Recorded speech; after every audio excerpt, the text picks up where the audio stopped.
Je m'appelle Christy. J'ai 26 ans et je travaille de nuit dans une toute petite station-service au bord d'une grande route régionale. C'est le genre d'endroit que la plupart des gens ne remarquent même pas, sauf s'ils sont à court d'essence ou complètement perdus. J'ai pris ce travail parce qu'il était calme et prévisible. J'aimais ça, du moins avant. Tout a commencé un jeudi soir, vers 1 heure du matin. L'air dehors était humide et immobile, et le bourdonnement des néons au-dessus de ma tête me tapait sur les nerfs depuis le début du service. J'étais sur le point de passer au micro-ondes un roulé à la cannelle dont je n'avais même pas envie quand la porte a retenti. Un homme est entré, la quarantaine passée, peut-être plus. Il n'a pas pris la direction du café ou des chips comme tout le monde. Il est resté près du comptoir à me regarder avec une espèce de familiarité étrange. « Bonsoir », ai-je dit, en forçant un sourire poli. Alors il a dit « Vous travaillez toujours aussi tard ?» J'ai cligné des yeux et répondu « Oui, la plupart du temps. » Il a souri. Puis, il a dit « Je m'en doutais. Je suis passé plusieurs fois. J'ai remarqué que c'était toujours vous. Ça m'a mise mal à l'aise, plus que je ne l'ai montré. »« Oh oui, petite ville, » ai-je dit. Il n'est pas parti. « Christy, n'est-ce pas ?» Je me suis figé. Je ne portais pas de badge avec mon nom. J'allais lui demander comment il savait. Mais il a enchaîné en disant que j'avais une belle écriture. Et il a montré le tableau où j'avais écrit « Le café à la cannelle est de retour ». La plupart des gens font un petit rond sur le « I ». Vous mettez de petits traits obliques. C'est très précis, réfléchi. Je n'ai rien répondu. Il n'a rien acheté. Il est juste resté là 1 minute de plus à me regarder, comme s'il étudiait mes réactions. Puis, il a hoché la tête. « Moi, c'est James », a-t-il dit. Juste curieux, c'est tout. Et il est parti dans le brouillard. Après ça, il a commencé à revenir de manière aléatoire. Pas toutes les nuits. Pas assez pour hurler « harceleur » tout haut, mais suffisamment pour que j'arrête de croire à une coïncidence. Parfois, il entrait. Parfois, il restait assis dans sa voiture, au bord du parking, phare éteint. Un soir, j'ai essayé de l'ignorer. Il est entré, a acheté une bouteille d'eau et est resté comme toujours. « Vous êtes plus silencieuse ce soir », a-t-il dit. « Longue nuit », ai-je murmuré. Il a lentement regardé autour du magasin, comme s'il faisait l'inventaire de tout. « Ça doit être solitaire. Juste vous, ici dans le noir. Personne à des kilomètres », a-t-il dit. « Ça va », ai-je répondu. Il s'est appuyé sur le comptoir.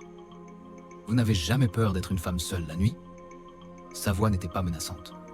C'est ça qui rendait la situation encore pire. Elle était curieuse, neutre, comme s'il demandait la météo. J'ai reculé et j'ai demandé « Vous avez besoin d'autre chose ?» Il a penché la tête. « Vous gardez toujours la porte de l'arrière-salle fermée à clé. C'est malin. J'ai remarqué que vous la vérifiez vers 2 heures du matin, presque tous les soirs. » Mon estomac s'est noué. Je n'ai pas répondu. « Je vais vous laisser travailler, » a-t-il dit avec un petit sourire doux, presque désolé. Je ne voulais pas vous mettre mal à l'aise. Puis, il est ressorti. Après cette nuit-là, j'ai commencé à marcher jusqu'à ma voiture, avec mes clés entre les doigts. Je gardais un démonte-pneus sous le comptoir. J'ai changé les rideaux de mon appartement. J'ai commencé à prendre ma douche porte, de la salle de bain verrouillée, même quand j'étais seul. Il y avait des nuits où il ne venait pas. Parfois, je pouvais passer une semaine entière sans le voir. Mais ça n'aidait pas. C'était même pire, parce que je ne savais jamais quand il réapparaîtrait. Comme la fois où je suis revenu de ma pause de 10 minutes et j'ai trouvé un Polaroid sur le comptoir. C'était moi en train de remplir le bac de liquide lave-glace derrière la station. La photo avait été prise ce soir-là, de très près. Beaucoup trop près. La fois suivante où il est venu, je lui ai dit de partir. Je lui ai dit que s'il restait, j'appellerais la police. James a juste hoché la tête. Je comprends. J'ai été trop direct. Vous me suivez ? Ai-je dit d'une voix tremblante. Et je détestais que ça tremble. Je pense juste que vous êtes le genre de personne qu'on a l'habitude de mal comprendre. Je me suis dit que vous apprécieriez peut-être quelqu'un qui fait attention, a-t-il dit. Ce n'est pas faire attention, c'est de l'obsession, ai-je répliqué. Il n'a pas bronché. Ce serait plus facile si je souriais et apportais un soda chaque nuit. Je serais plus normal si je parlais juste de sport et si je faisais semblant de ne pas remarquer que tes chaussures sont toujours une demi-pointure trop grande ou que ta paupière gauche tressaute quand tu es fatigué. À ce moment-là, j'étais déjà en train de composer le 911. Il ne m'a pas arrêté. La police est arrivée rapidement et il n'a pas résisté.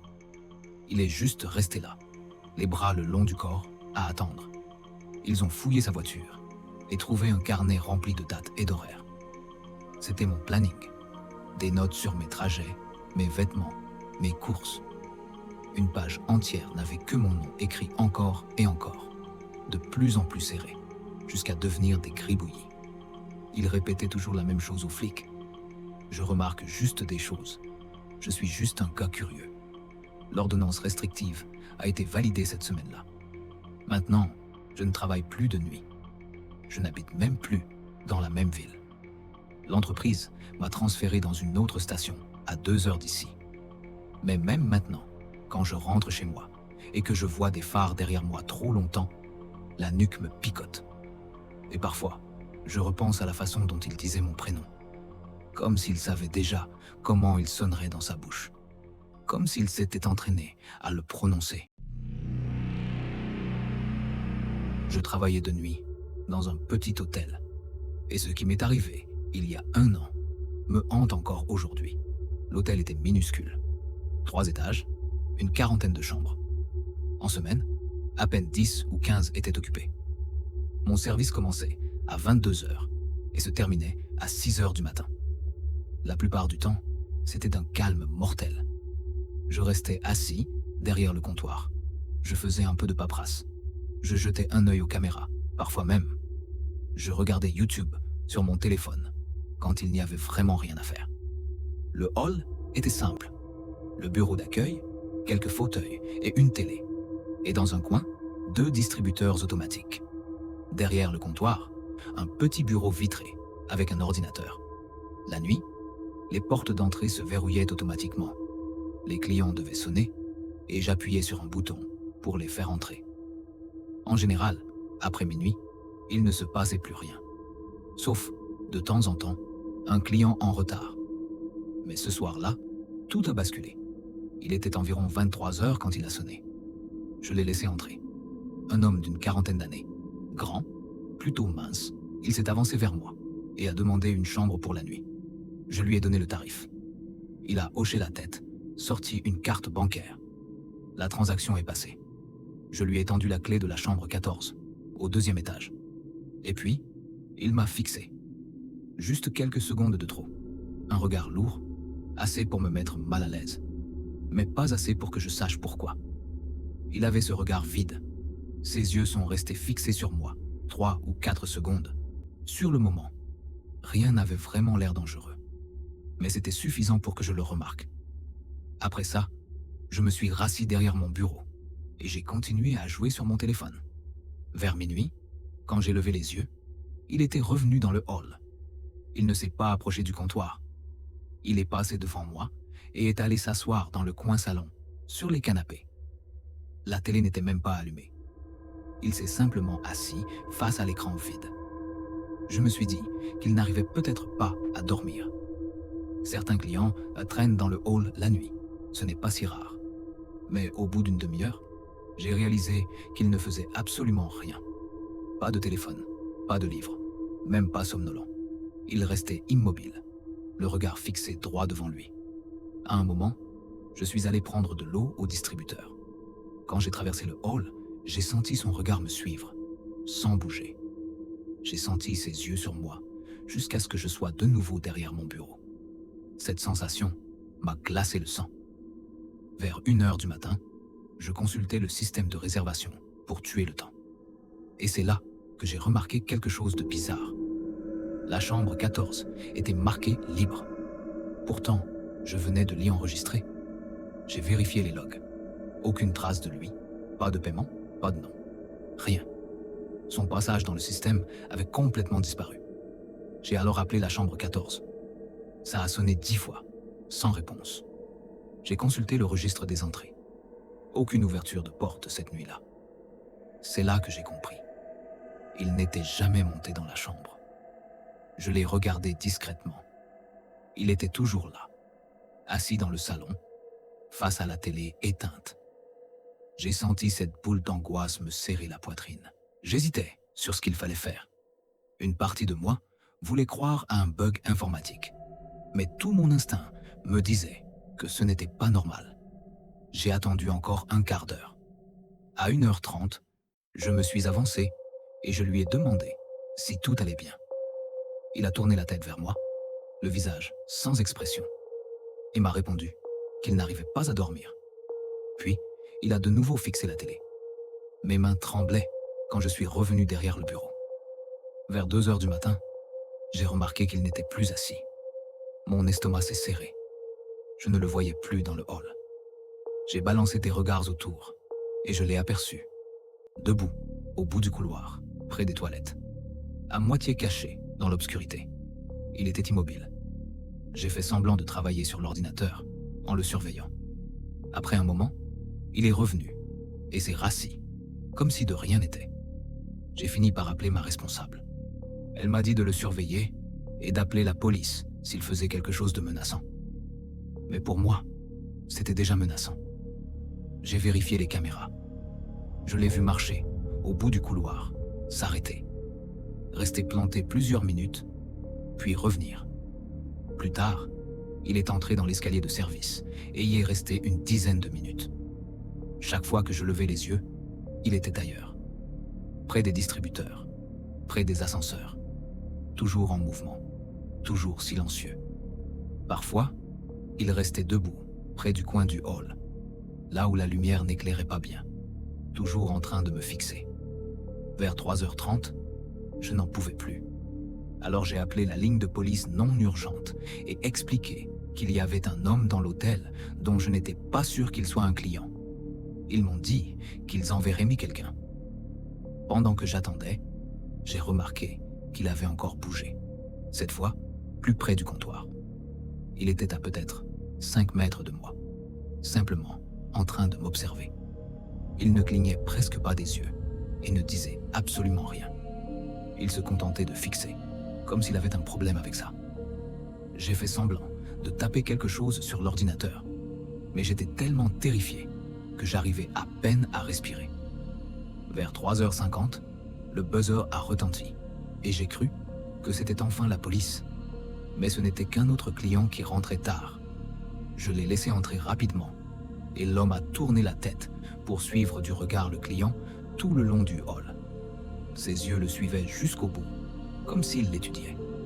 Ça m'a glacé encore plus le sang. Quelques minutes plus tard, l'homme a encore disparu. En vérifiant les caméras, je l'ai vu debout devant la porte d'une chambre au premier étage, comme s'il se tenait simplement là, immobile. C'est à ce moment-là que j'ai appelé le vrai 911. J'ai expliqué qu'il se trouvait devant la chambre d'un client et que je n'avais aucune idée de ce qu'il essayait de faire. Ils m'ont assuré que des agents étaient en route. Je gardais mes yeux rivés sur l'écran des caméras. Il est resté devant la porte pendant environ 3 minutes. Puis, il est revenu lentement vers le hall. Cette fois, il est venu droit au comptoir et s'est penché par-dessus. Il m'a regardé et a demandé s'il y avait de la nourriture. Sa voix était si basse que c'en était dérangeant. Je lui ai répondu qu'il y avait des distributeurs dans le coin. Il a esquissé un petit sourire, puis est parti. Je restais figé, les yeux sur l'horloge, priant pour que les flics arrivent enfin. Finalement, vers 4h10, 2 agents sont arrivés. Je les ai laissés entrer et j'ai immédiatement désigné l'homme. Il était revenu s'asseoir dans le salon. Les policiers se sont approchés de lui et lui ont parlé quelques minutes. Ils lui ont demandé sa pièce d'identité et d'autres questions que je n'ai pas entendues. Puis, ils l'ont escorté dehors. Un des agents est revenu vers moi et m'a expliqué que ce type n'était pas du tout client. La carte de crédit qu'il m'avait donnée était volée et il n'avait ni bagage ni réservation. Il avait seulement fait semblant pour pouvoir entrer dans le bâtiment. Ils l'ont inculpé pour intrusion et utilisation d'une carte volée. Quand ils sont partis, je suis resté là à trembler jusqu'à la fin de mon service. À chaque fois que je regardais les caméras, j'avais l'impression que j'allais le revoir. Ce qui m'a le plus marqué, c'est de réaliser qu'il avait erré dans l'hôtel pendant des heures, se tenant parfois devant les portes des clients et m'observant depuis différents endroits. Je n'ai aucune idée de ce qu'il prévoyait de faire, mais je sais que ce n'était rien de bon. C'était la nuit la plus terrifiante de ma vie. Je travaille de nuit dans une station-service ouverte 24 heures sur 24. J'ai 23 ans et cela fait à peine 2 mois que je suis ici. Je fais les week-ends du jeudi au samedi. Mon collègue, que j'appellerai Fred, travaille du dimanche au mercredi. Cette nuit-là, vers 2h30 du matin, Fred et un ami à lui, que j'appellerai Alex, sont passés à la station pour prendre un café et me dire bonjour. Ils avaient pris des champignons hallucinogènes quelques heures avant et étaient donc un peu perchés. Franchement, ça m'amusait plus qu'autre chose. En discutant, Fred a fait remarquer qu'il y avait une voiture garée sur le parking. Moteur allumé, mais phare éteint, avec quelqu'un à l'intérieur. La voiture était déjà là avant leur arrivée. Quand Fred a demandé au conducteur ce qu'il faisait, l'homme a répondu qu'il attendait une commande DoorDash. Rien d'anormal en soi. Sauf que je n'avais reçu aucune commande depuis presque 2 heures. Comme je passais la majorité de la nuit dans l'arrière-boutique à nettoyer, je ne voyais même pas le parking depuis les caisses. On a haussé les épaules et les 2 gars sont sortis fumer un cigare et jouer avec le chien d'Alex qu'ils avaient emmené. Au début, je n'ai pas trop tilté, mais une fois seul, je me suis dit que c'était quand même étrange de ne pas savoir depuis combien de temps cette voiture était là. 1 heure plus tard, Alex et Fred sont revenus pour un autre café. C'est là que Fred m'a raconté la suite. La voiture était garée pile à un endroit qu'on ne voit pas depuis la caisse à cause d'un mur. Pendant toute l'heure où ils étaient dehors, l'homme passait son temps à les regarder, puis à pianoter sur son téléphone. Quand Fred s'en est aperçu, dans son état second, il est allé le voir et lui a demandé « Qu'est-ce que tu fais? Pourquoi tu nous regardes ?» L'homme a d'abord fait semblant de ne pas parler anglais. Puis, voyant que ça ne prenait pas, il est passé à l'anglais et a dit qu'il s'était trompé d'adresse avant de démarrer et de quitter le parking. Mais ce qui a rendu la scène vraiment flippante, c'est que la voiture avait l'air neuve et sans plaque d'immatriculation. Fred a aussi remarqué une pile de couverture à l'arrière, assez pour cacher quelqu'un dessous. Et quand Fred a confronté l'homme, une deuxième voiture est arrivée sur le parking. Elle aussi, phare éteint, neuve et sans plaque. Dès que la première voiture est partie, la seconde l'a suivie immédiatement. Alex est resté encore un quart d'heure avant de repartir, en me disant de faire attention et de garder l'œil ouvert.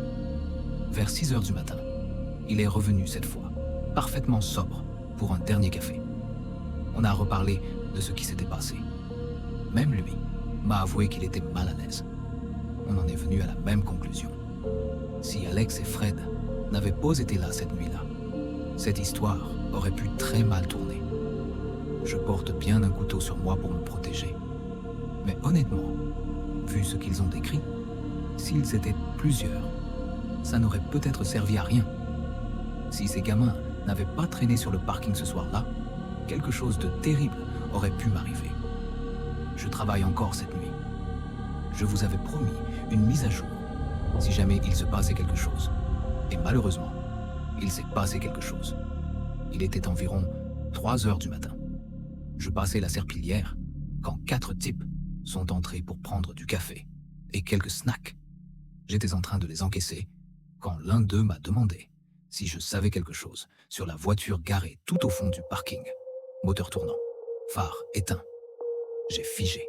Quelle voiture? Il m'a expliqué. Une Honda, flambant neuve, sans plaque d'immatriculation, avec 2 hommes à l'intérieur en train de se disputer. Mon estomac s'est noué. J'ai reconnu la description. C'était la même voiture que la veille. La seule différence, c'est qu'hier, il n'y avait qu'un seul homme dedans.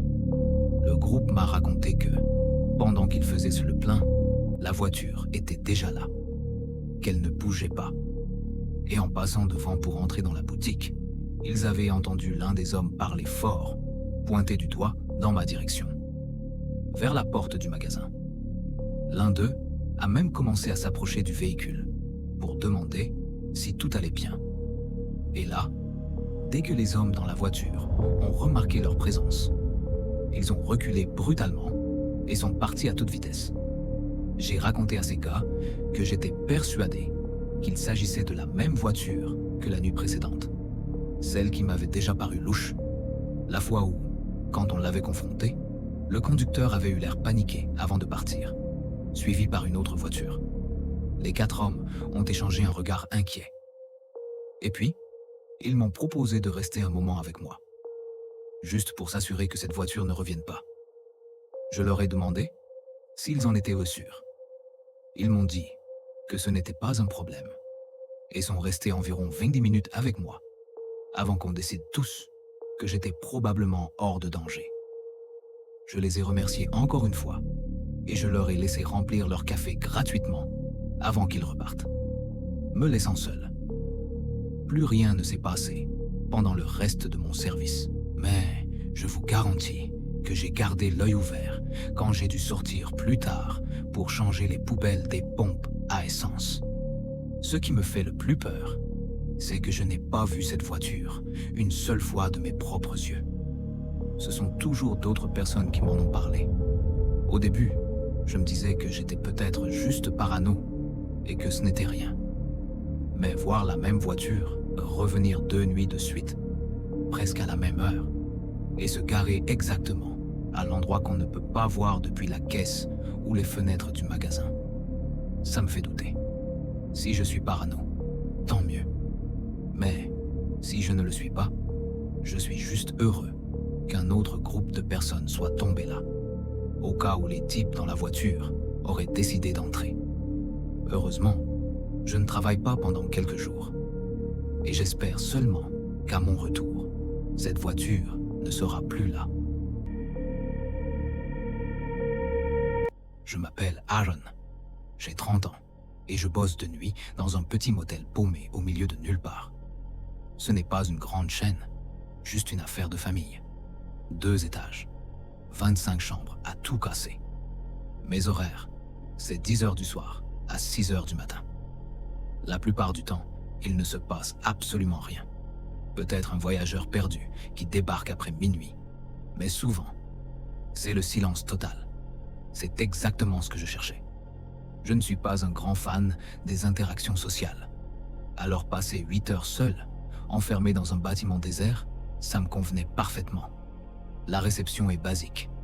Un comptoir, quelques chaises, une machine à café, un présentoir de brochures poussiéreuses.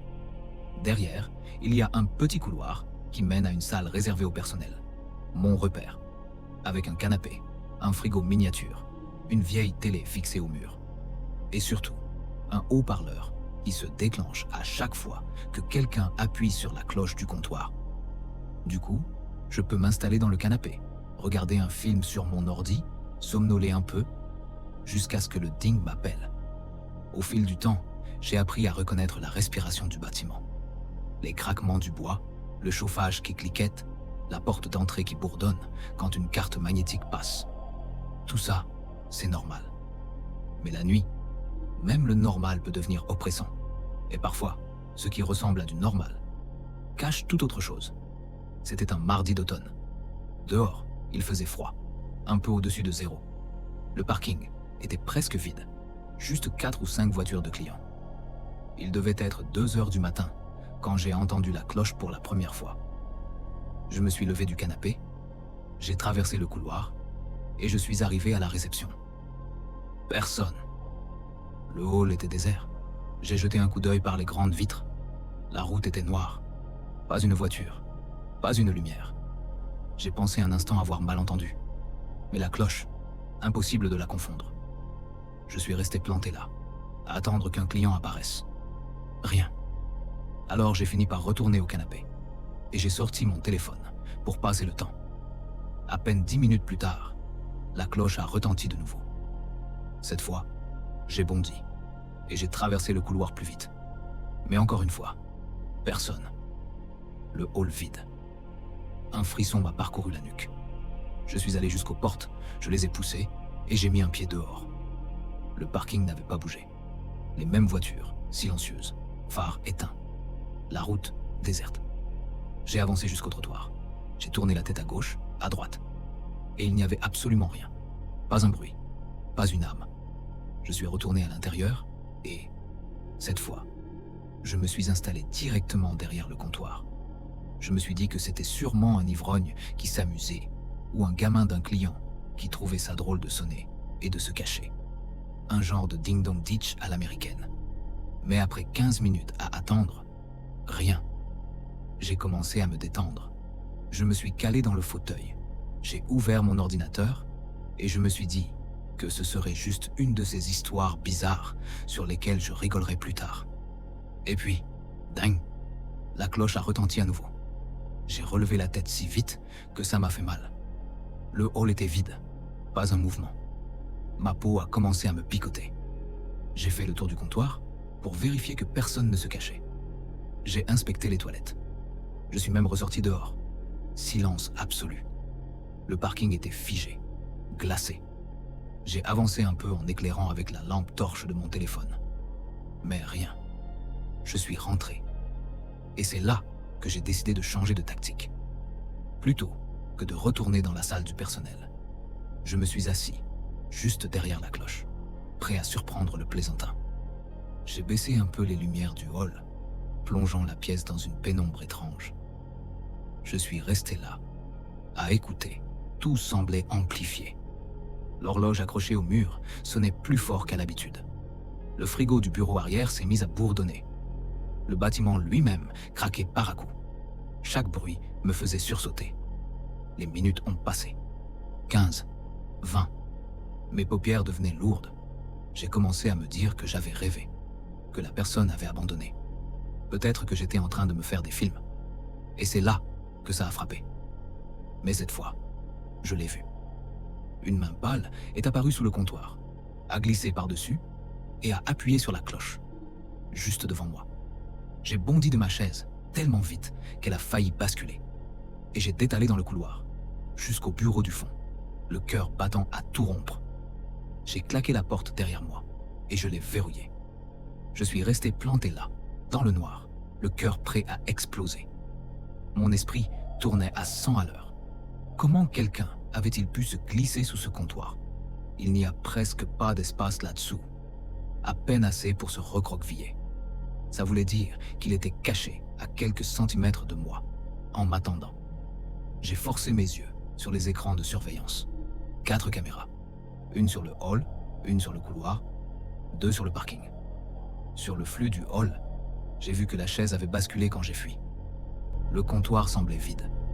Et puis, dans le coin de l'image, un mouvement. Une tête qui se lève lentement derrière le bureau.